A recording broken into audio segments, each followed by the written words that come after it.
Hello everyone and welcome to Sorcery, a game I'm not completely new with. I have played this game a little bit in the past.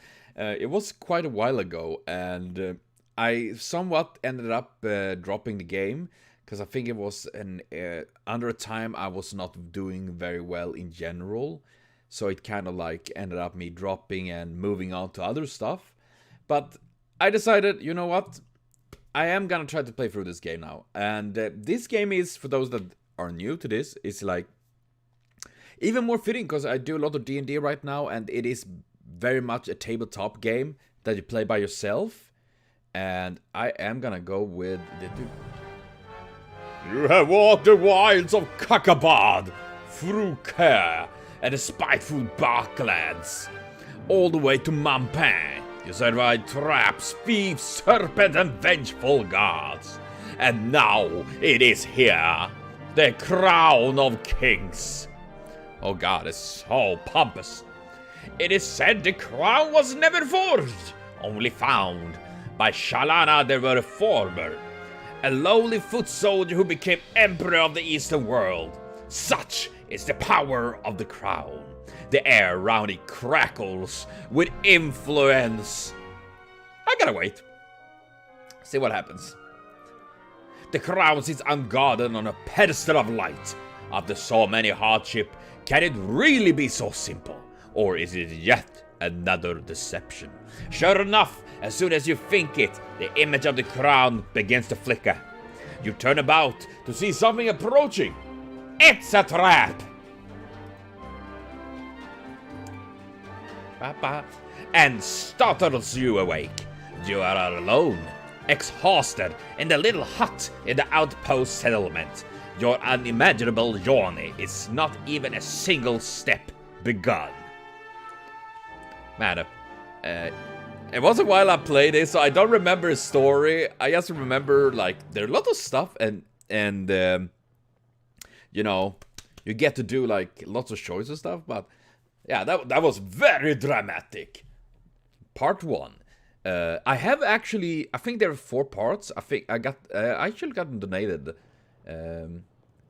So click on your character.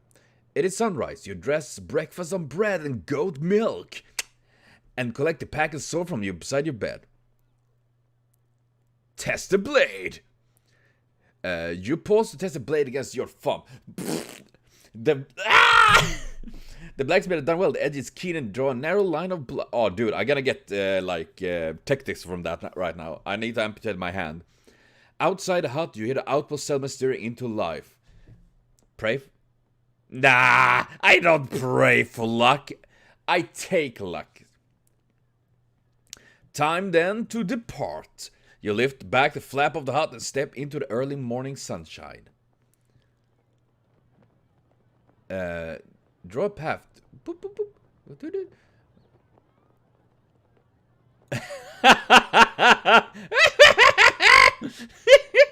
A very confused Dinger.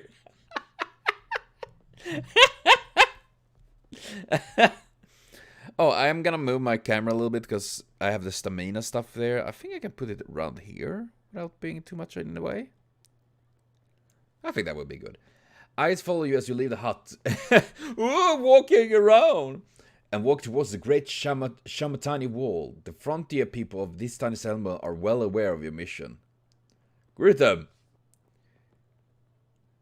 You turn to them and bow. Some smile in reply but are too afraid to approach. Others make gesture of protection. You're going beyond the walls. They believe you to be cursed. Well, thank you for that. A man is waiting at the path of the Kantapani gate, the final doorway between Analand and the wilds of Kakabad. You recognize the sergeant of the Stigmaster warriors. He holds out his hand. Dude, you look funky as heck, dude. The Emperor. Greetings, sir. Get out of my way! Get out of my way, you growl. I will not keep you long, he answered, lowering his hand. But I bring you a gift from King. 24 gold pieces is all he can spare this time. He holds out the pouch. I can take it. I need gold. See, now I have 24 gold. You accept the gift with without thanks. You should buy some supplies before you pass the wall, the sergeant says, and you must collect your spellbook if you wish magic to aid you. Finally, you should just go to which to practice swordplay. I will go one last round with you. And he points with his staff towards the training ground. Okay, I'm gonna collect my spelling book. One of that sits slightly back from the others, decorated with glyphs and strange symbols. A terrible smell emanates from its doorway. Yeah, it's like entering my own home. This is the hut of the chief mage. He has been preparing your spell book for days, reading star chart to work out which spell will be available. Oh, so I don't get the cool spells you just give me? Go inside. You lift a flap. Hello! And go inside. The mage looks up at you with haggard, sleepless eyes and press the book into your hand. Do you understand how to use it? Yes. The mage nods. Good. He scratched absent at his ear. Remember, some spell will cost you effort to use, but the ones that don't will not work without focus, and I don't so care. You need to read a book to know what. Reach a magic button. Do I have a magic button? Oh, wait, I have the spellbook here. Sorcery! Sap! Foof! Law! And extremely, it's a... Okay. Dude, it was such a long time I played this game, so I am a little bit rustic, you know? Oh, maybe I should pray, because there is a pray thing there. I will. Small trading in the settlement supplied the site mouse warrior with weapon, armor, food, and clothing. You go over with the sergeant to a stall selling flatbread and cheese. 2 gold pieces per ration, the owner says. I buy 2. You hand over your coins. The man places 2 raging careful into your pack. You must be sure you eat every day, or you will suffer. The sergeant. Oh, it was the sergeant standing at you. Eating will give you extra strength, but not necessary. But it's not necessary. Okay. Can I go home and pray? I guess not. Ah well. I go out without prayer. You walk with the sergeant to training ground, and he wraps the base of his staff in leather. Oh no, ready my sword. Dude, is this like medieval hentai? Oh, yes. Oh, stepbrother, is that the Black Plague you had there? Indeed. To begin, the sergeant says, we will practice the stance first. Defend yourself against me. Choose your attack power, dragging your side with to defend, stay fully left.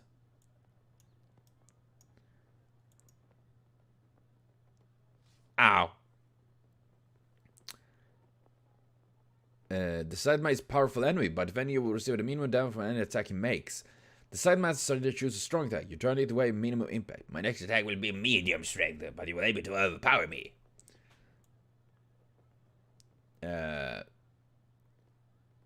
Yeah, because they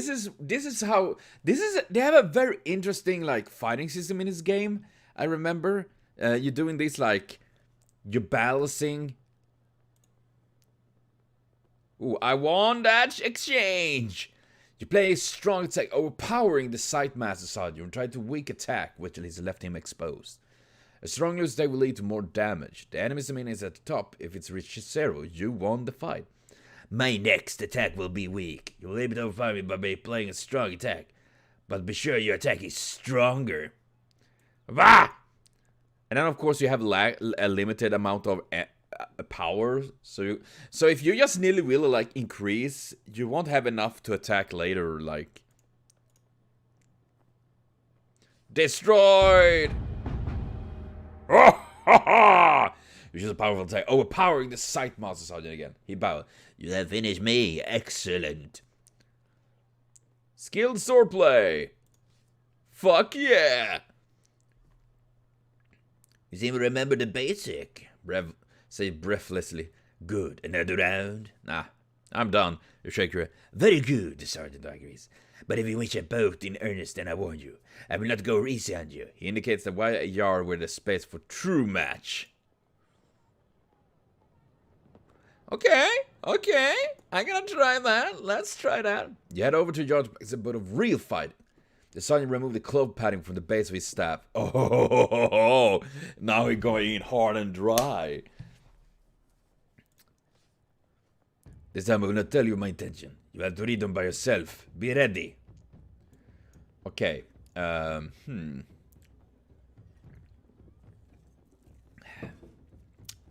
think I'm gonna defend. Okay, both defended. The sides man smiled at you, raised his staff in salute, and ready his stand. You drop in defensive crouch immediately. The Sandman is not trifle to be trifled with. The Sergeant covers himself as well. You see, he's ready himself for a strike. Okay, I'm gonna defend. Conk! You hold firm and keep your deal as he tries to deep back, but you say, you duck. Fuck work, he say. He grunts, fast work. I'm gonna go for an cut. Woo! Time attack, you swing it, your sword fast in toward his chest, but his own move is fast and careful, and he is able to parry the very worst of the first of the strike. You have hurt him. You're strong, he acknowledged. Haha, I'm happy you do, loser. I'm gonna go for an well, let's go for it. What? Where did you get your energy from? What the fuck? In the next moment, the side is rushing for you. Your own strike is overpowered as the swing lands with a devastating force. You double over, almost vomiting. The impact of his hits is hard as you send tumble across the dirt. From the sound like the people of the settlement watch with gathering despair. A thin, grim expression crosses his face. Oh, you motherfucker. And quickly you slash violently across his chest, overwhelming his own staff swing. The sideman shakes his head. Not bad, he grunts, clearly weakening. He shifts his grip to hold his staff more loosely. He's sparing with a simple jab, a chance of overpowering perhaps, but I hope this is enough. Oh, it was, oh my god. Dude, that was fucking close. Cleverly, you read his intent and attack lightly, saving your energy while still wounding him. It is enough to finish him. The sideman throws down his staff. You have me, he declares with a grin. The sergeant is gasping for breath. He bows at you once more. Not bad, he declares. Oh god, but you need to cover yourself more or bits of kidney will take you apart. As he talks, a nearby healer hurries over with salve and your health and the sergeant is quickly restored. Yay! Okay, that's good. Then I get... Oh man, I lost one stamina before, but now I have full. For my expertly stabbery. You reach the foot of the mighty gate. It is sealed. The sergeant places one hand on the wood. The gate has been locked. For sometimes they are raiders, he tells you. But you'll have no difficulty. The stars in the place allow the dope spell to be crafted. Cast a spell! Woohoo! Trippy! D-O-P Dopamine.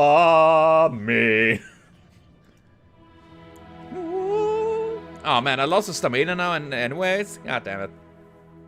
You weave the spell. One by one, the great tumblers of the door begin to creak and groan. Then the hinges turn with a noise like hail on a canvas roof. These gates have not opened since our last champion was lost, the sergeant says. I wish you more luck than he. Perhaps you will even meet him on your travels. How do I... Oh. There we go. If I overtake him, then he's too slow. The Sergeant nods, peering at someone on the horizon. I believe he's returning, but transformed. I hope you do not meet the same fate. He claps you on the shoulder. Well, thank you for that. Enter the gate. Woohoo! Yippee!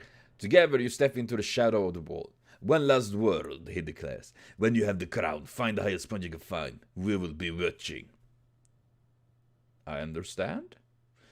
I will not wish you a safe journey to Korea, for the way ahead will not be safe.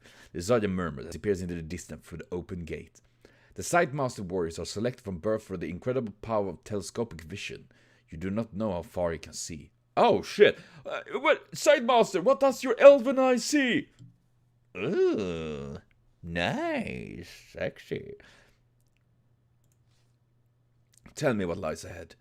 This path led first to Cantopani, a settlement of traders, the most rogues and thieves. You should be there before the sun has reached its peak.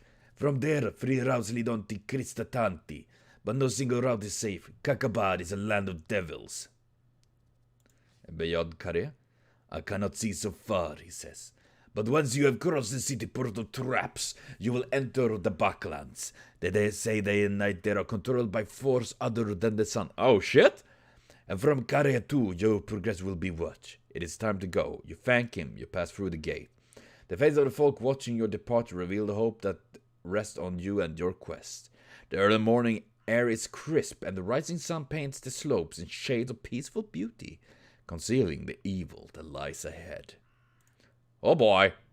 Vilket härligt väder! Hello, into adventures! Woohoo! The path winds through slopes of wild scrubland. The countryside is deserted, and the air is silent, is broken only by the carving of the occasional crow. There is a spell for hearing what they say, but you do not have the equipment it requires. The birds appear to pause in the air to examine you as they pass. They make you uneasy, so you are an intruder in the presence. Oh shit. Barely an hour beyond the wall, and the air begins to grow foul. The Shamutanti hills are infested with the pestilence of the backlands. It saps the energy from your body, leaving you feeling nauseous and weak. Oh my god, my stamina reduced to half? What the fuck? Cover my mouth. You cover your mouth with your neck scarf, but it does no good. They warn you for this. You will grow accustomed to it the longer you are here. But for a moment, you must be very careful. Your maximum stamina just decreased. You can see the stamina. Yes, I know! You will try to carry on. Stamina can be regained to the maximum by eating red. Oh my fucking god. Okay, we have now options here. Travel, cross country, or lower. You know what? I feel like adventure-y. Let's go cross country. The path through Cantopani is long and winding, and will lose your day. Instead, you turn to the path and strike north through the knee-high grass. Oh god, I get so many ticks. The journey starts with a stiff climb that takes you several hours, but from the top you have a good view of plain of yellow grass, and just to north of a little village of rude huts that do not look like human dwellings. To your left, the giant wall looms, throwing shadows that lap at your feet. Casting a glance up its high, you see familiar figures with his arm raised. He can see you, of course, and he's standing on the battlement so he can watch your progress. Time to strike on, then. Hello, Sidemaster! The wind whispers through the long grass, beckoning you onwards. But there might be rats or worse in those fields, so you might be safe cutting oh, dude, rats! Rats? You think I got a fucking cave for rats? I gotta go for fucking... I deal with rats. I'm a fucking hero, man. You wade through the shimmering grass, which get longer and longer until first your boots and then your scabbard are lost from your view. Still, with Cantopani disappearing on the over the hill, you're making excellent time. Suddenly you freeze. Up ahead, the grass is parting in coils and bends. The parting is moving. There is something there and coming towards you. Turn around. I feel like turning and running is probably not good. Stand my ground. Whatever it is, it will find you ready. You wait and switchblade fur. As the switchblading furrow moves closer. Do I have a... Maybe I have a good spell. I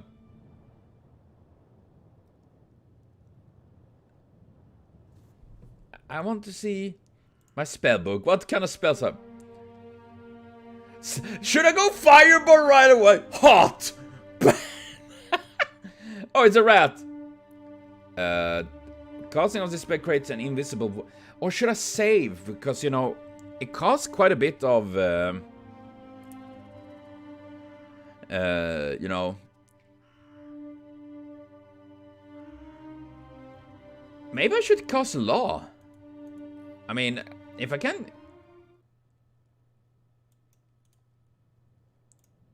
You know? Cast spell. If I can, of course, because it's... Are there any else here? No, it's not. But I would... I can't cast Fireball!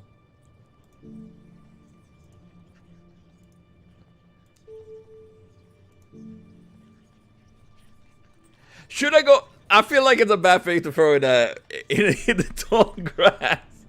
And you know what? I'm gonna save. I'm gonna save my magic. You draw your sword. Your heart is hammering in your chest. The moving grass is barely 3 strides from you now. The hissing of the grass is louder now, almost too loud. Wait. Oh God, that's a big ass snake! Then it breaks the grab. You see what it's made? An enormous serpent. Its body thick of tuber and. Oh no! Dude, that's a giant ass snake!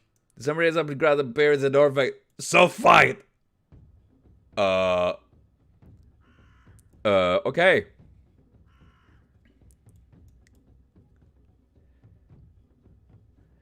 Should I defend? Okay, it defends first. As well. Some great coils are winding around your feet. In mood, it will tighten and snap your ankles. You drop into defense crouch, stepping well back as it rears back out. As it rears back out of reach. Gonna go for an. Take that, snake! You wait as the serpent shift, exposing its bell. Then you attack. Launching off of your heels, you long for the best, but it recoils, hissing, spinning. It still awaits, hissing. Okay, that was good. Dodge. Well, defend. You drop onto crouch. The serpent screams through the grass, but you repel it with your blade. It snaps and bites at the air between you.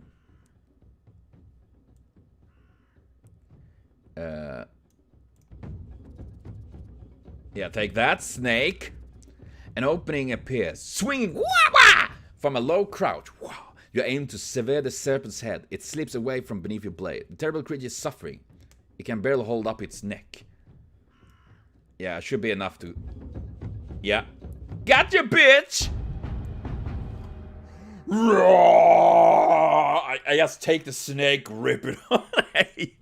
The serpent is retreating, but gives you a shade. But you give shades. I feel bad for the snake, man. You cleave the air with your sword. With a great cloud of dust, the head of the serpent crashes to the ground, and the light in his eye goes forever dark. Skilled sword play. The serpent light that... of course, as any... Have you... Any D&D worthy player or any RP player loot the corpses?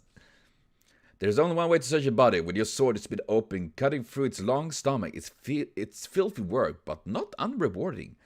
For from its belly of the beast fall an arm bone with a skeletal hand attached. In the grip hand is a small bag of coins. I take the money! You lift the gold from the palm, then snatch your head back quickly. You have been burned by the stomach acid and soaked through the lead of the bag. Take the coins, not the bag.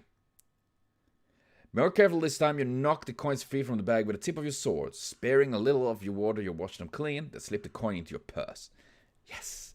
And that is a long enough pause. You leave the serpent for the crows and make your way forward through the lengthening grass, wiping your sword as you go. Oh, dude, that's awesome. Cheers! Through the long grass. Woohoo! Yatta! You head onwards into the long grass, which get taller and taller. The ground seems to slip away, but the plants are just as tall. Soon you can no longer see the wall above the nodding stems. A few paces later, you cannot see the way ahead at all. I mean, I might as well go forward. I mean, I walked this way. There's no point in turning back. Grass cannot hurt you. Sure about that? I'm pretty sure there is. Actually, in the Swedish RP game, tabletop RPG, Eon, there is actually grass that called like, I think it was called bladed grass, because it looks like normal grass, but when you get to it, it's actually rather hard and super sharp. So it's like small blades. Walking it like literally cutting up your legs.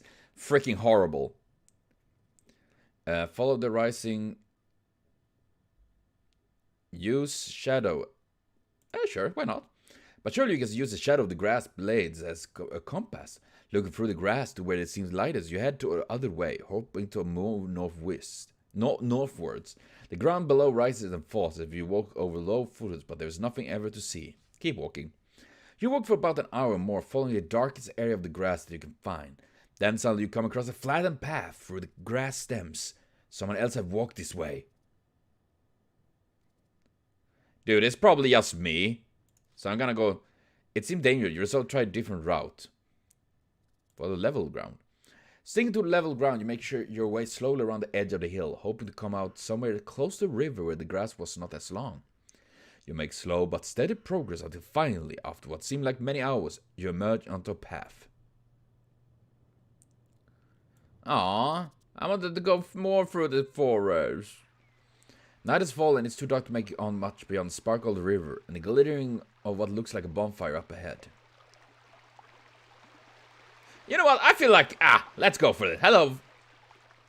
Strangely, we approach the bonfire, passing low huts on either side. Whether this place is as silent as a graveyard and cold and lonely, but for the brazier at its center. You go over to the bonfire, enjoying the warmth, but as you get close, you begin to feel terrible tired. There is no time to eat or even lay on pillow before you fall dizzily to the ground. Oh no! It was a trap! Ah, shit. You wake groggily. Where are you? How did you get here? Slowly memory returns. You get to your feet. You're surrounded by huts, but the village appeared deserted. Still halfway between sleeping and waking, you feel the presence of your spirit, a dolphin, close nearby. Its form has changed since you left Analan, just as you have changed, but it's still swimming beside you. In the temple, they taught you that prayer to your spirit could heal diseases, lift curses, even save you from sudden death. But the spirits are not generous and they decline to help often. Okay, I guess I gotta call out. You call out loudly, hello, is there anybody there? Nothing stirred, the fire crackled and licks at the log, emitting plenty of smoke. But smoke means the logs are still wet, even. Can I pray? Your spirit is the dolphin. I mean, it seems like the spirit constantly changes, so quick and carefree, the dolphin is happy to leap and skim his way through the world. He is brave but not rash. But after prayer, your spirit will not hear you again for some time. Okay, I have 12 now, so look into the fire. I'm gonna check the hut. Oh, that's a brightly colored drapes hanging in the doorway. Each is different color and the flicker moved tenderly in the breeze. Choose a hut. But which hut will you visit first? Ooh. Green, brown, red. The brown one is probably where the shit gobbling Lanny lives. So I don't want to go there first. I'm gonna go for... Let's go red. What could go wrong?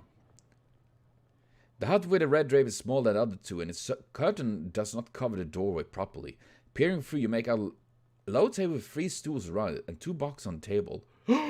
Treasures! Yes!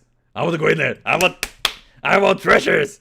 You step inside. There is no one here, and the boxes are a very thin layer of dust on the surface. Otherwise, they look quite uninteresting, neither fancy nor ornamented. Each seal was a small catch. Well, dust? I mean, that means that no one been there. But why is there a fire there if no one been here? Cordially, you flip up the catch and open the box. It's empty, but as you look inside, smoke begins to well up from its depths, swirling up around you to form the shape of a thin elf-like face. Stranger, speaks the face in a voice that reaches deep in your mind. You tamper with forces you know nothing of. I'm aware of your quest. You cannot succeed. Tell me what you know. Tell me what I know you will be cursed, replied the spirit, because I will curse you. Okay, do I have any good spells? Can I cast like a law? I need to see my spellbook. Spellbook!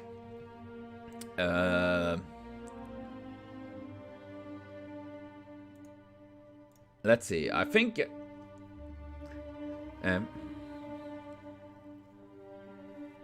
either I should cast Foth, aka like powerful, create physical, but invisible in front of it. This will disappear to all miss the creature not... Defensive spell. Ooh. Ah! I got covered!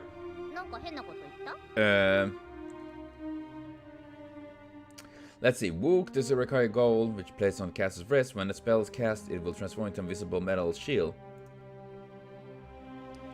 Ras. Use open locked door. Zuz, this spell will cast whenever it casts a spectre trap, and it will to the caster the danger, the best protective action. Oh, sus. It's a bit sus.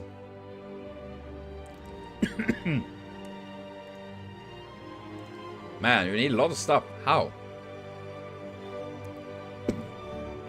God. DOS. The spell may cast upon a creature, reducing its movement reaction about 6 of the normal spell. Wait, what is this? Dud. By casting this spell, the caster can create an illusion of treasure, gold pieces. Ooh. Mag. This spell protects cast from most magic. Must be cast quickly and work by neutralizing attack spell.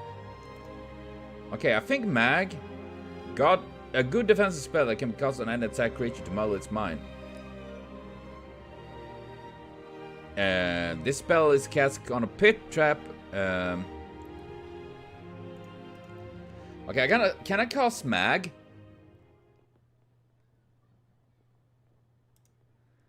Can I cast Mag? I think that could be a good one. Okay. Oh, yeah, I can.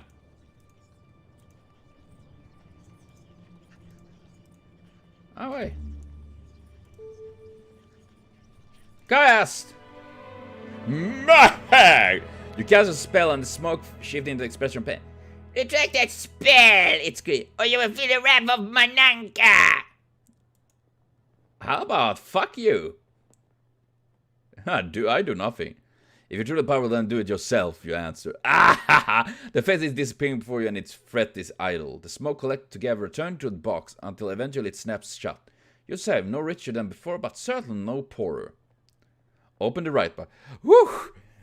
I guess it was good, because otherwise I would have been cursed by a little elf in the box.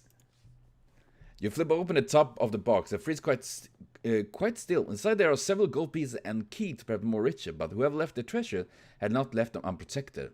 Crawling inside the box will it come with its feet and sting. It's a scorpion. I think I would actually go for the key. Stealing yourself, you plunge your hand in the box to grab the key. You manage to retrieve it before the scorpion can reach you. The creature shivers and scratches.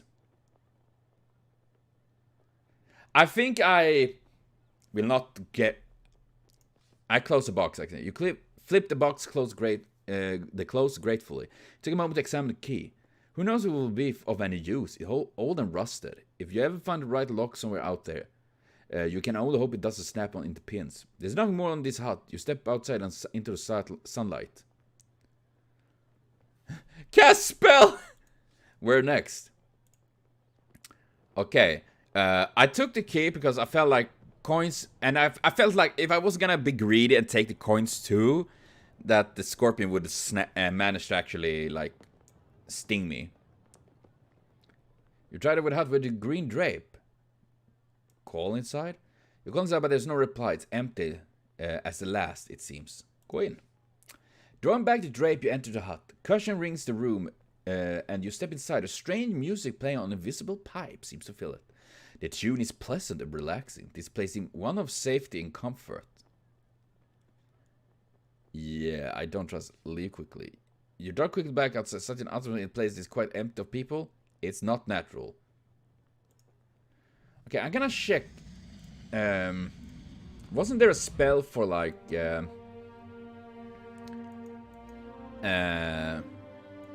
oh yeah, sus. Yeah, I want to try that.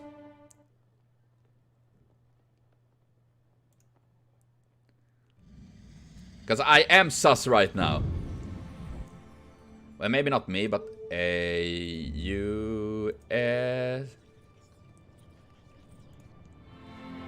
Sus. You cast a spell and deep calms come over you as an inner voice begins to soothe you. Then a moment later, become panic as you realize there are traps everywhere, and the central brazier and each of the huts, but your inner voice tells you not to be dully afraid. The red drape hut contains a treasure for those who favor right.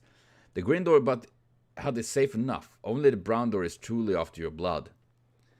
Oh, okay. So I can use it right away. Okay. So the brown one is for... Do you still want to visit the final hut? No. Because it was the one that really was after my blood. So I'm gonna ignore it. Taking no further chances here. You leave the village and follow the river further upstream for an hour. And the water, sploosher splasher. It says so. Pressure. You reach the river once more, but now the path goes across it. Beyond you can see a long wide track with trees lining the left-handed edge and a wide field of long grass on its right. In the far distance, a curl of smoke indicates the village. The evening is beginning to draw in. It will be good to reach town before light is...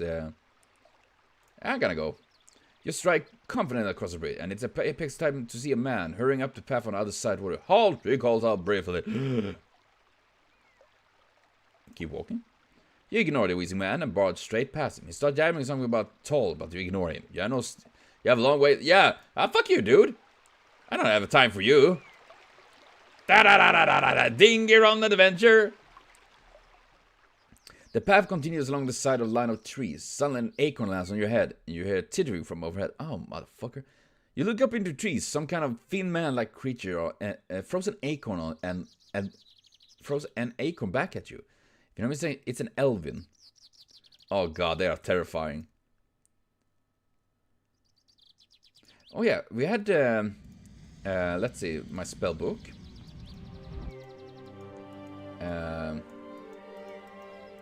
Probably shouldn't throw so many spells, but I just like use my big spell books.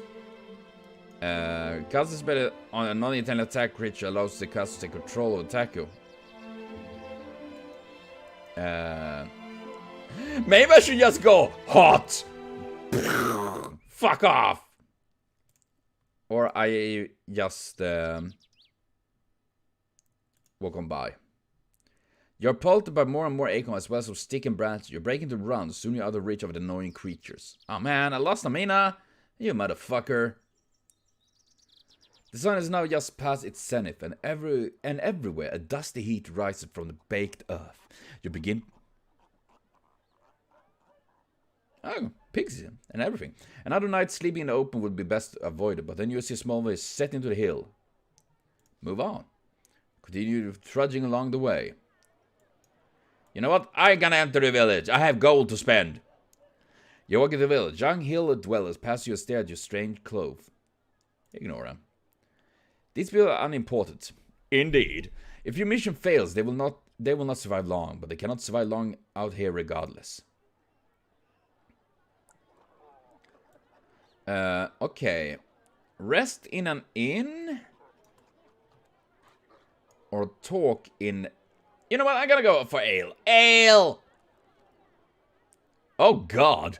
Walk down the single road. You quickly find a hut with it in front cover pulled wide open. A smell of brewed beer coming from inside. You go in. Several hill dwellers are here.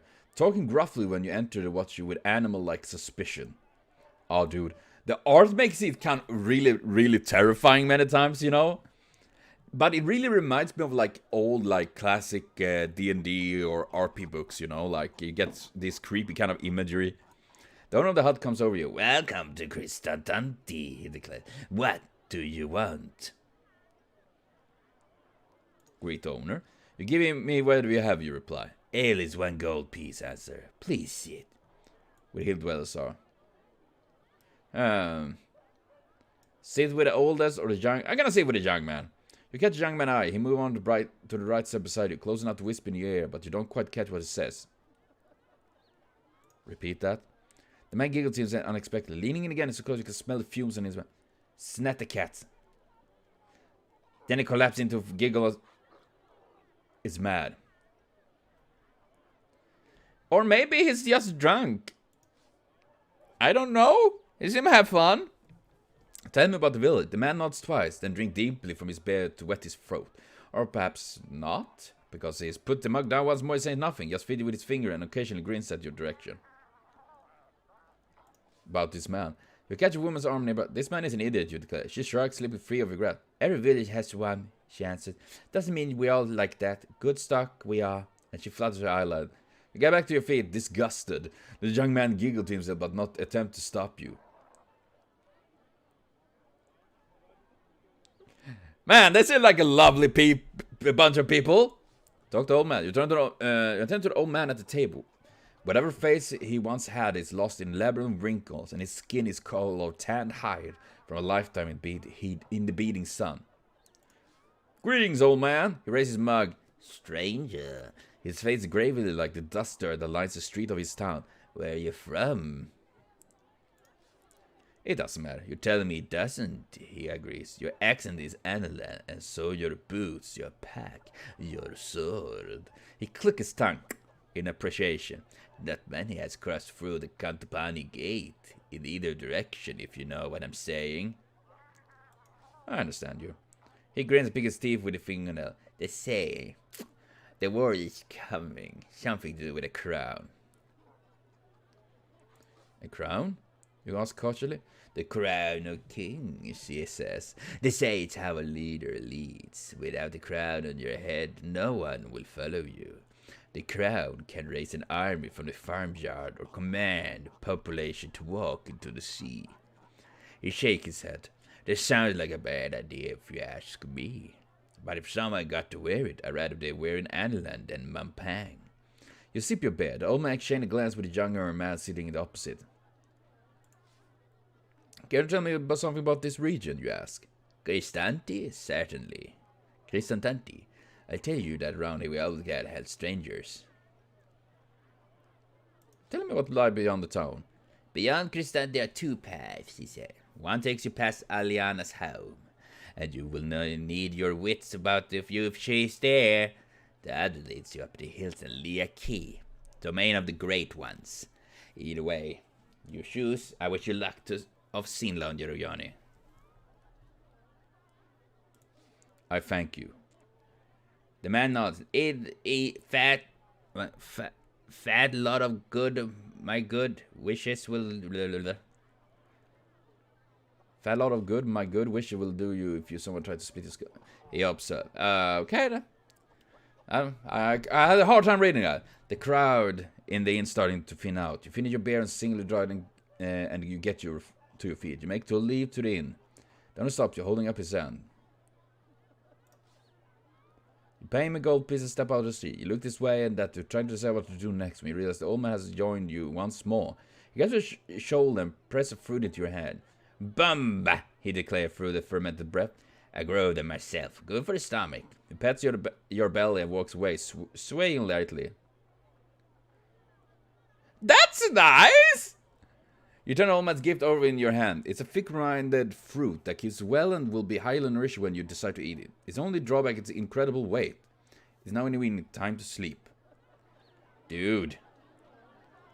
That is a nice old man! Hopefully he didn't poison it, but you know what? I want to believe in the good of people. You stop passing by and ask for an inn, and they lead you there directly. The woman who runs the place standing in the door with her arms folded. Are you from the king? She said. I am on a mission for the king. Taxes? No. The woman narrows her eye. This is our guest house, the best in Kristatanti. Only guests stay. And any guest might know it cost me 3 gold to toss a man overnight, and 2 to feed him. But it's all between friends. I'll take a room. The woman shows you the way upstairs. There are 3 other guests already staying and asleep, so you settle quickly. The bed is not clean, but it's comfortable, and after a long day and it's all narrow escapes, you're grateful beyond measures for the rest.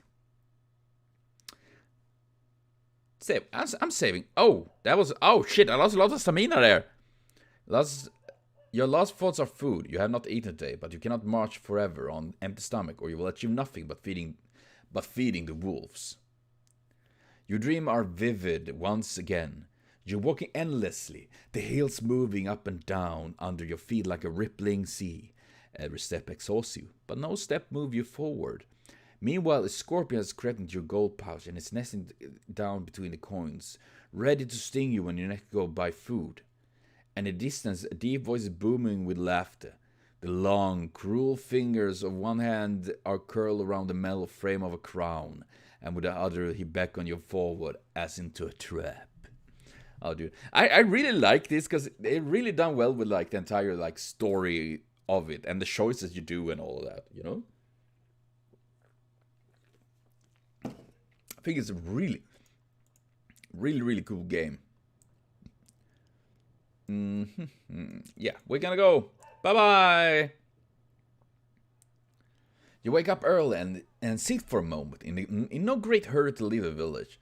This is now the third day of your journey, and the muscles in your legs are feeling lean and strong from so much walking. You spend a short while enjoying the peace, then unhurriedly collect your possession and set off along the path. Crisatanti is surrounded by several miles of fields. It sits in a well-protected ring of hills and is close enough to the river to be reasonably prosperous. As you follow the path between lines of sun-baked crops, you come to a fork in a road. The right-hand way leads past a set of outbuildings, while the left heads directly off into the deep woodland.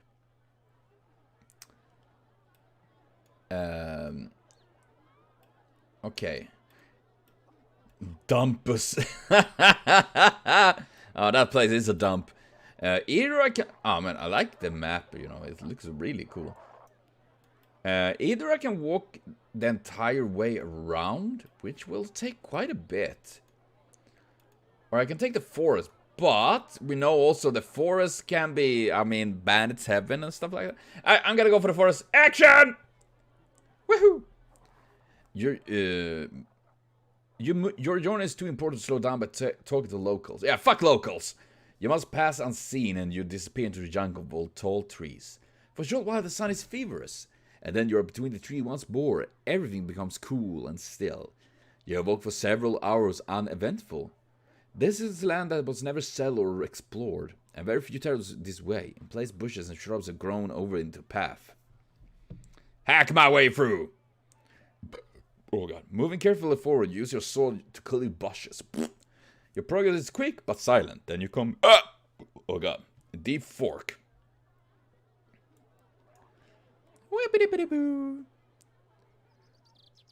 Someone has thought to make a sign, perhaps a guide or perhaps as a warning. The way to right is marked for Dumfus. A left turning point is to Aliana, a name you remember from what man in Crisatanti told you. Neither way seem to be better trod. You will have to choose. Oh man, I am curious. Aliana, I assume she is some sort of like crazy witch, so I'm gonna go there. Whee! The path winds between to get greener and more lush. You must be close to the river here, although you cannot hear the water. After about a half hour's walk through dappled shade, you come across a well-built hut. Floor was decorated wall and door has been painted with ornate design. The path ends here. I knock on the door. I knocked. Open the door. And straight inside. Yeah, yes, you know, casually, yes. Clock, clock, hello. That is neatly laid. You detect the touch of a fastidious woman. Chairs are set around the table as if for guests. A mattress lies on one corner and a large kitchen area indicate that whoever lives here, they are fond of cooking. Take what... Should I do that? Should I just do that? I feel like I gotta get shattered on if that happen. Fuck it, I gotta go for it. It was good when you're arrested by a cry. Locate the speaker. Oh, shit. Oh! There's someone in... Looking into the corner, hidden by a large cup, you see a cage with a young woman. What happened to you? Oh, good strange. I've been locked up for 2 days. It was Elvis that did it. It's praying for Elvis. Please, you must help me. Yeah, we can all see my cooking things, but I can't reach them. Wait, is that Aliana and the Elvins, their little pranksters? Getting over the cage, you try. It's locked, of course. Try the rusty key. You try the rusty key. It fits the lock. And it. Oh, it was the key for that. Wow. That was okay. The woman claps her hand in delight, and with the door open, she rushes up and throws her arms around her before backing off at pace and trying to regain her composure. Oh my. Stranger, I'm in your debt. Aliana will reward you. Will you take an aid in combat or master magic? I need no reward beyond the kiss. Oh man, I mean, but then again, magic is pretty cool. I would like more magic.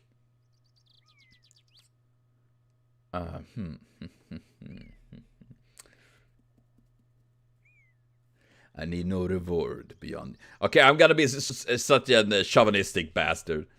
She's my bachelor. Strange, you're the most kind, but I don't think that will be wise. Step around on the other side of the table from you. The lady be freed. It seems like there's nothing much more to keep you and you from your quest. Ask if may eat.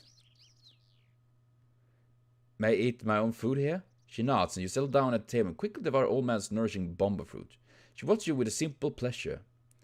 Then finally you stand. I must be on my way. You tell her. I have many more miles to cover today. She nods. Of course. Please, before you go.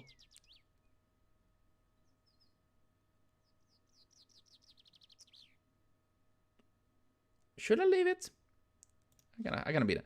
You shake your head and leave the hut without another word. You retract your step. Okay. That was nice. I got to use my key. I didn't get anything particular. Oh, I got a lot of stamina back. You walk for several hours following the twists and turns of the path through the trees. Then suddenly you stop. You have heard a noise up ahead. Something is moving at the edge of the path. Oh shit, I guess I was lucky I pulled my sword. You draw your sword and I'm glad you do so because a moment later you're attacked. In a flurry of foliage and dirt, a rat bear, oh shit, leaves from the undergrowth. It's much closer than you thought. Its sleek black fur allows it to hide in the shadow until it's almost upon you. You bring your sword up to bear. Okay, whew! I'm happy I defended there because holy shit! The rat bear is stalled by your approach, but drops quickly to all four. You drop quickly behind the tree and raise your sword, ready to defend yourself. At the last moment, the rat bear leaps, all claw off the ground and ready to plunge into your body. You brace yourself as it comes down. For a moment, it close enough for you to smell its sewer breath. It rears back, claw raised. Ah, shit. You remain hidden. The rabbit sniffs around you. Ah, shit! The rabbit whip out with its vicious tail. Your own attack is forgotten as you try to regain your balance. For a moment, you look into a tree, consider escape, but the rabbit can run faster than you. You stumble back, tail whip in high defense.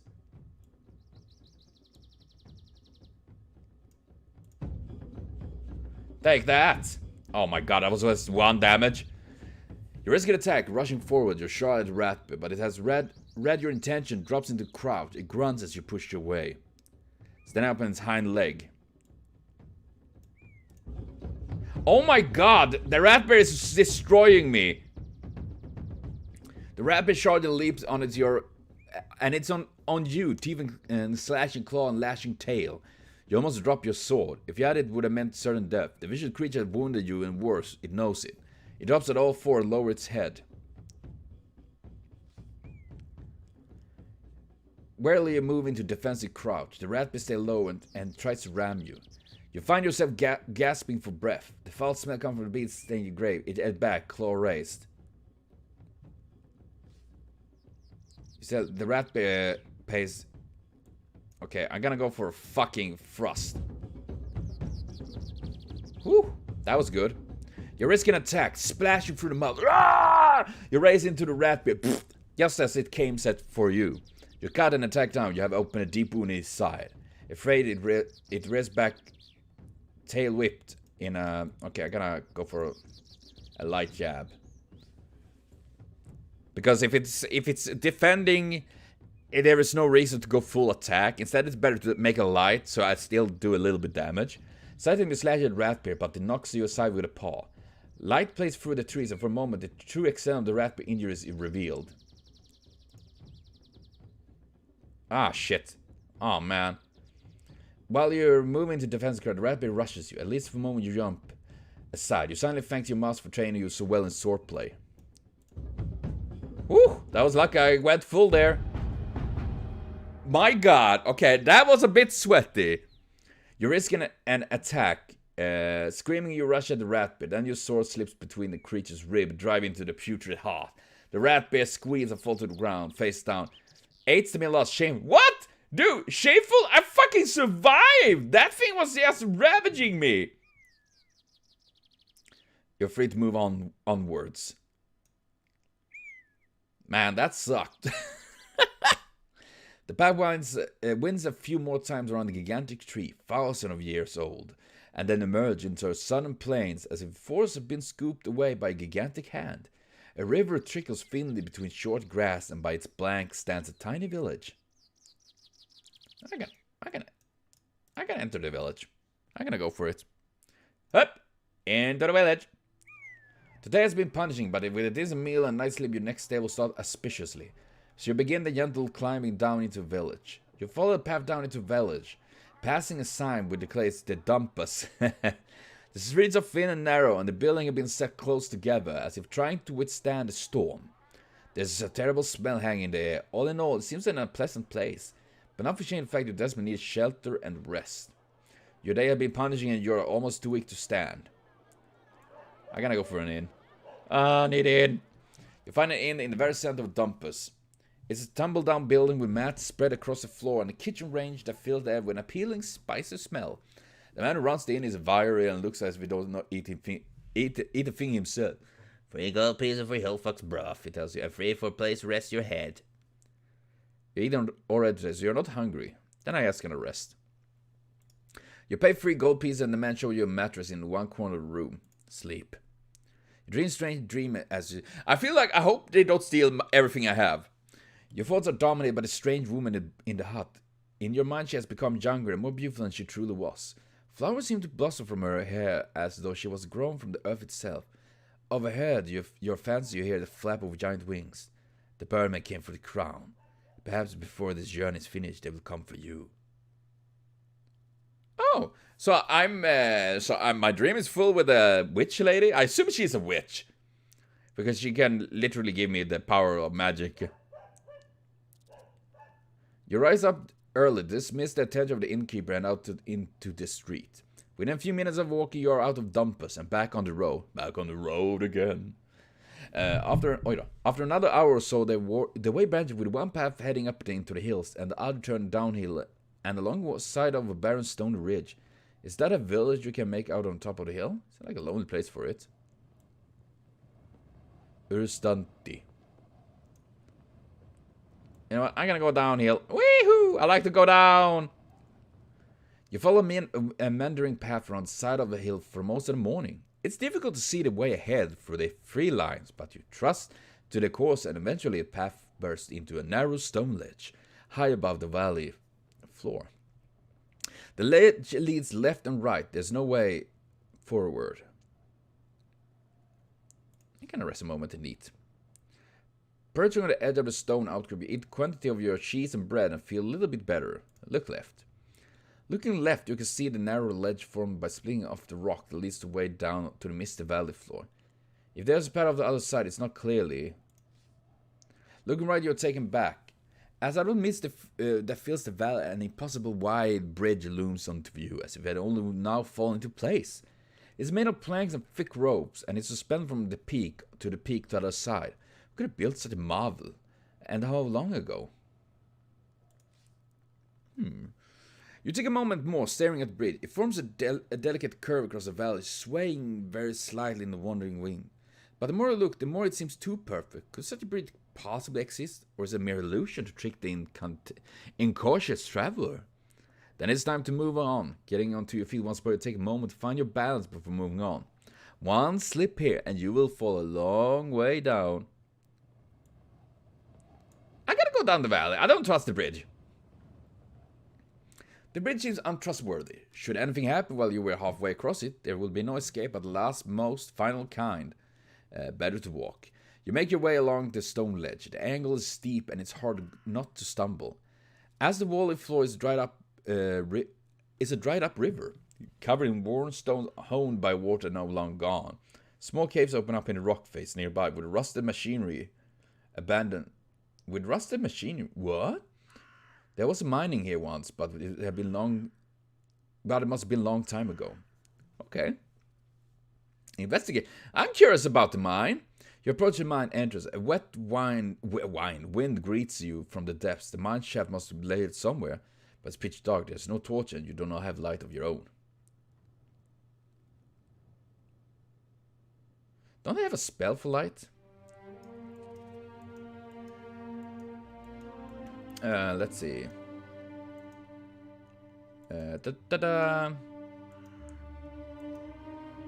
Grows a skull cap. Goddamn. Sap. The effect of the spell, which is only used for combat, is demoralize an opponent, so that will be.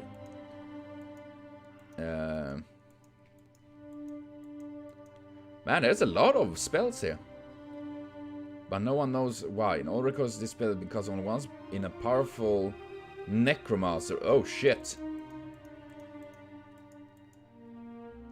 This spell because upon the yellow sun, you once cause the overglow either brilliant to dazzle, attack creature, or just enough to act as a torch. Oh man, I need item for that. Dud cause create illusion.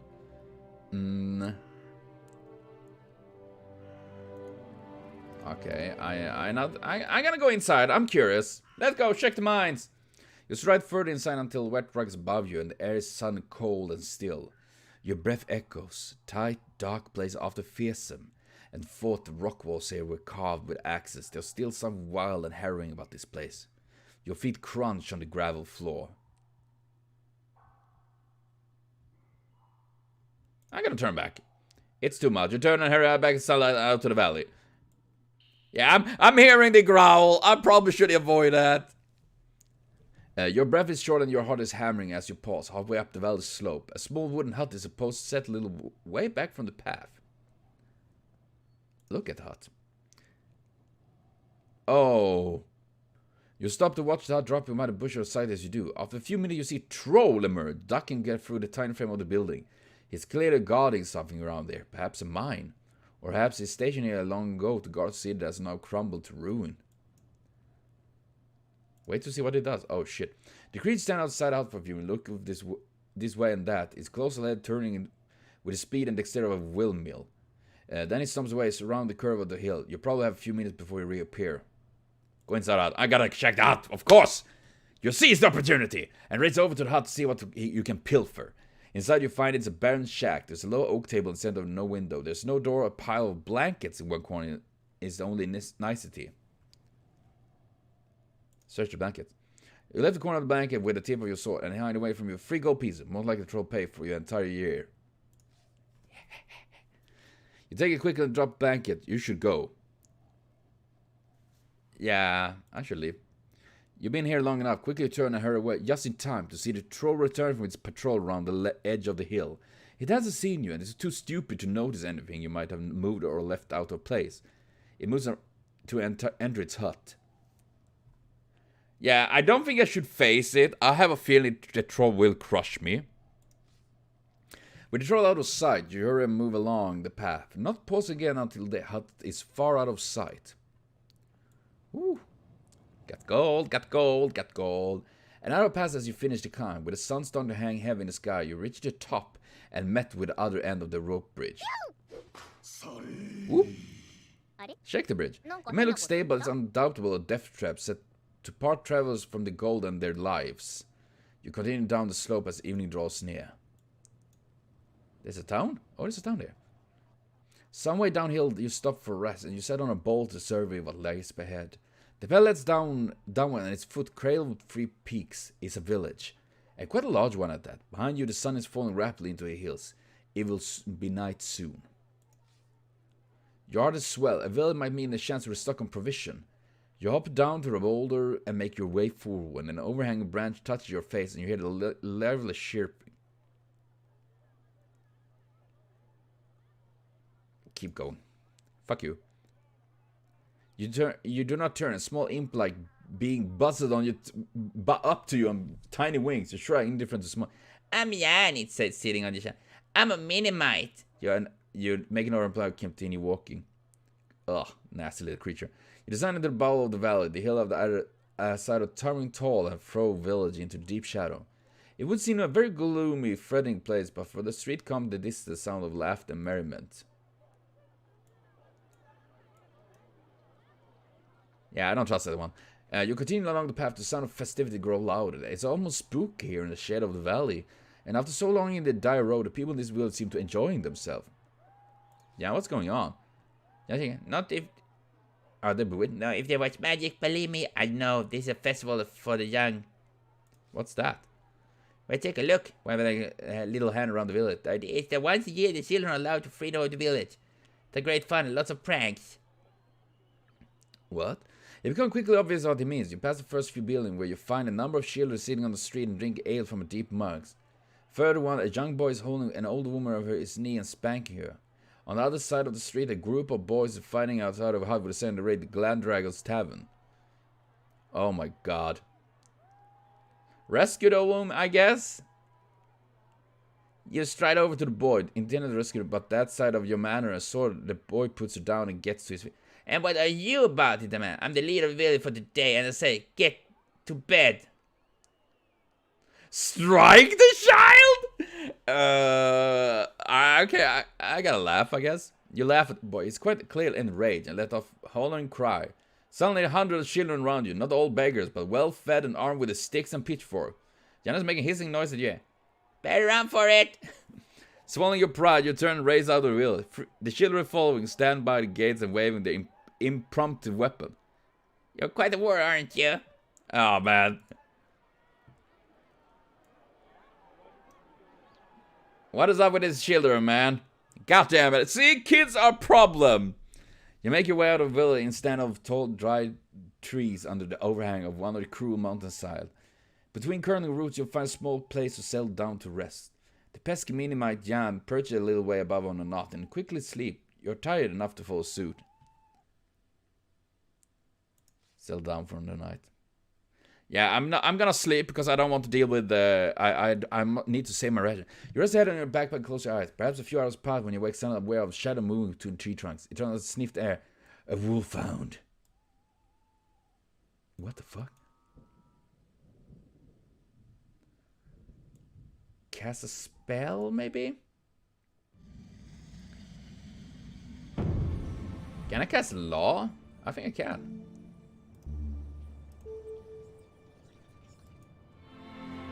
Law!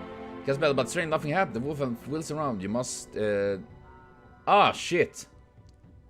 Ah, no, that's not good.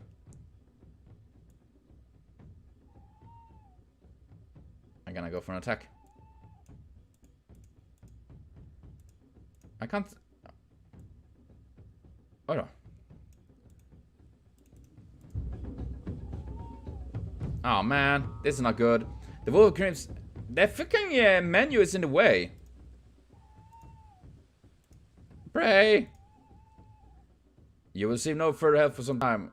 Okay, yeah.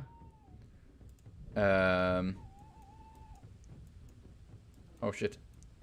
The wolfhound creeps toward you, jaw dripping and fur shining wet. Your sword forward neck is bound forward. You scurry backward as fast as you can, but you cannot move quickly enough.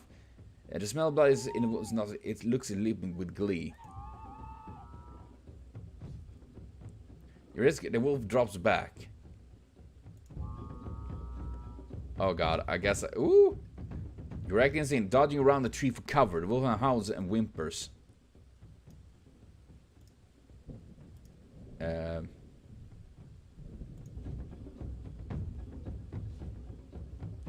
was a great romantic, but wolf turns tail. The wolf circles, snapping in the air. You wait, I fixed on the beast. It grabs the ground, digging as if digging its own grave. You stay apart and let the wolf. Ooh, oh god, that was close. Whew! My god! The wolf crouch low, then spring for your throat. You hurl backwards, stumble, then roll away as the creature lands, deep into the blade of your sword. The wolf howls with rage and fury. As the wolfhound weakly opens its jaw to bite, you plunge your blade between its teeth and all the way down to its heart. The wolfhound howls a gurgling blood-soaked sound and then dies. The beast defeated, you pause to regain your breath and wipe your sword.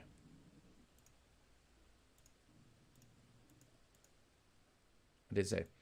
Then, once satisfied, you lay down again and try to sleep. Jam flutters down and resettles on your shoulder. You dream of field with walking, with peaks and valleys, endless path. A curious light plays across them, building walls to height before ruining them as they moves away. The rest of the night passed silently. Yeah, goddamn, that was a rough night. You rise early from your spot beneath the tree. As you gather your things, Jan leaps out and onto your shoulder. Ready to go? He chirps. You rejoin the path on the far side of Biritanti. The sun is set on the horizon like a gleaming jewel. If all goes well, we'll reach Torrepani today, the last village in the Shamatanti hills. After you climb, the path breaks, heading uphill to the left and downhill to the right. Ask him. Which way, Jan? Make yourself useful if you can. To right is forest, to left is going easier. The path is head the black flower to the Torrepani. You got no more from the creature. With Torrepani so close, it's hardly matter which way to go, surely. Okay, so that's Torrepani there. This is shorter, but it's through the forest. And this is the dark flower thing. I am wondering. But I am gonna save and... can I save? What happened? Well, that it will be for now. I will be back with more sorcery later. So thank you everyone for watching. See you later. And have a continued super great day.